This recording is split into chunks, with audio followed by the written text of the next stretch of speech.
Баршаңызға қайырлы күн достар, каналға қош келдіңіздер. Бүгін сіздермен балалар сүйіп жейтін өте дәмді пончиктар дайындайтын боламыз. Видеоны соңына дейін көріп жасап көріңіздер.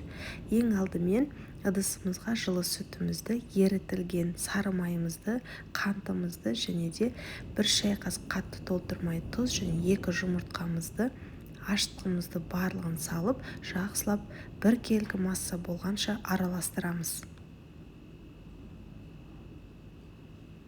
Кейін електен өткізілген ұнымызды салып, қамыр илейміз. Ұнымызды міндетті түрде електен өткізіп алыңыздар. Ол біздің пончиктарымыздың жақсы көтеріліп шығуына өз әсерін береді.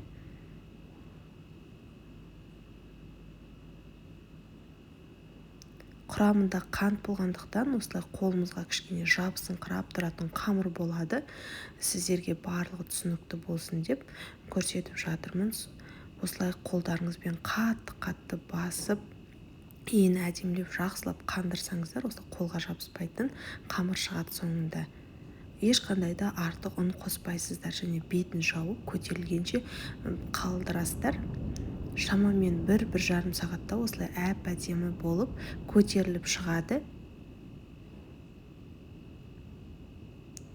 Енді осы қамырымызды астына кішкене ұн себе отыра жайып аламыз.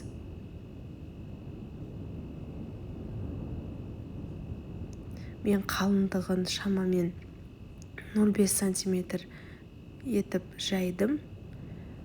Бұдан да кішкене қалынырақ қылсаңыздар болады, егер одан да үлкен қалың болған қаласаңыздар.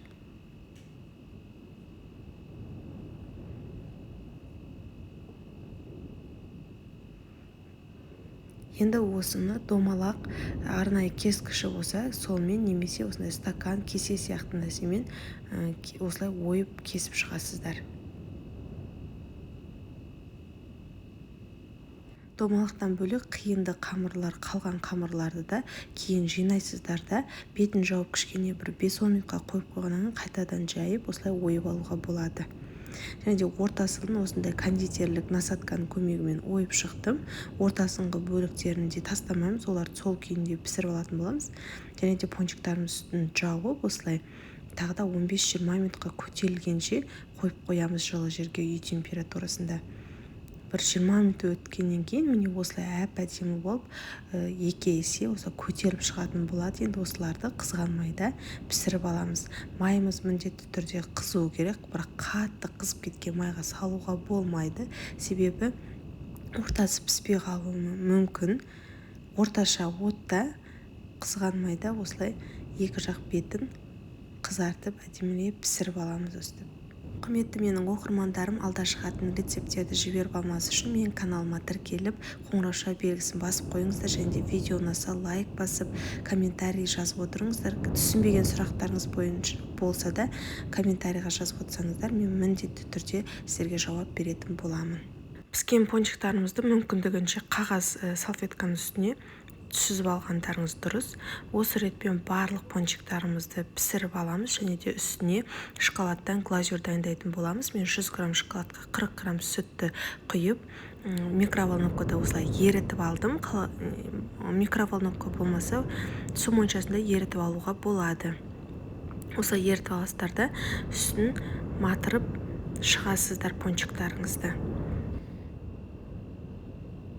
Және де үстін қалауларыңыз бойынша әрлеуге болады. Жаңғақ сепсеңіздер де болады. Мен кондитерлік вафельді үгінділермен осылай әрлеп шықтым. Және де шамамен осы рецепт бойынша менде 20-ға жуық пончик шықты. Мен кішірек қылып істедім.